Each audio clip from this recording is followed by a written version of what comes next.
Hello there, welcome to another one of our Lexical Lab 1 Minute English videos. If you enjoy this video, please do subscribe to our YouTube channel and check out our website www.lexicallab.com to see what we offer you in terms of online English lessons.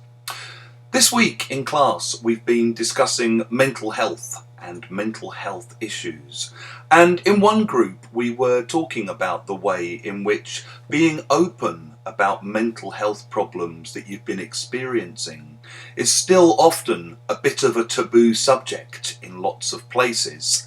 and many people don't want to talk about the mental health problems they've been experiencing because it makes them look weak or vulnerable, so they try to bottle things up and keep everything inside.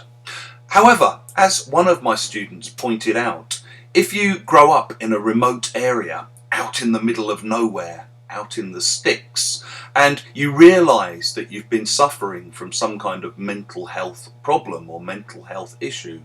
the internet can be a wonderful thing because you can go online and you can find other people who suffer similarly and form little communities online. Yeah, I pointed out, at times like this, the internet can be a godsend. If you describe a thing or a person as a godsend or a bit of a godsend, you mean that it's very, very useful, it's very, very helpful, and that it's arrived unexpectedly in your life at a time when you really need it. So, for example, this year, the year of coronavirus, being able to teach online using Zoom has been a godsend. And during lockdown, when we weren't allowed to leave our houses very much, having a garden was an absolute godsend.